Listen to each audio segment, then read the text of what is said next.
Good afternoon guys. So nandito tayo ngayon sa bahay na ginawa natin ng mga sliding window, no? Papakita ko nun sa inyo, no? Ito 'yon, guys. Yan. Yan yung una. And then ito, dalawang bintana dito sa kwarto, no? Dalawang bintana dito sa isang kwarto. And then dito naman sa may CR. Ito yung aluminum door na ginawa natin, ano. Sarado ko lang, ano. So yun yung aluminum door na ginawa natin. Yan. Pakatapos dito sa loob, meron pang isang uning window, mga kaibigan, yan, no. So yan naman ay uning na pang CR. Yan, dito yan sa loob ng CR. Yan. Tapos ito yung pinto na ginawa natin, guys, oh. Yan. Pinto yan, guys, ng CR. Okay. Pagkatapos meron din silang fix. Yan. Tatlong fix yan. No? Tatlo. So, fix yan, mga kaibigan, ano? Fix glass. Tatlo.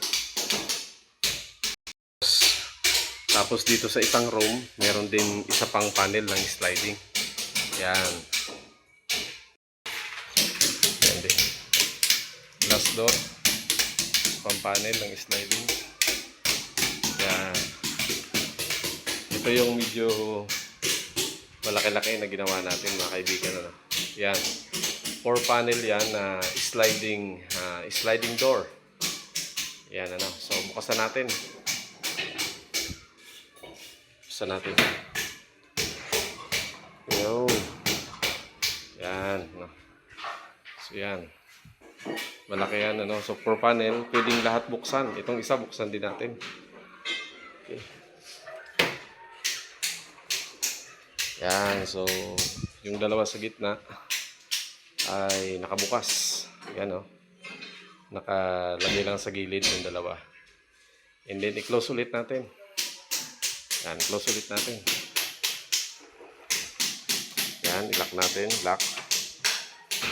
Lock natin. Dito sa kabila, i-lock din natin. Yan. So, ganyan yung itsura niya pag nakalock.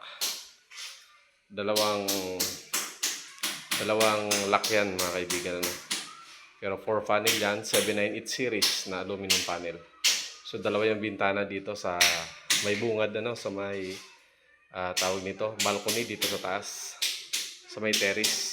Isarado natin to kasi mamaya baka umulan.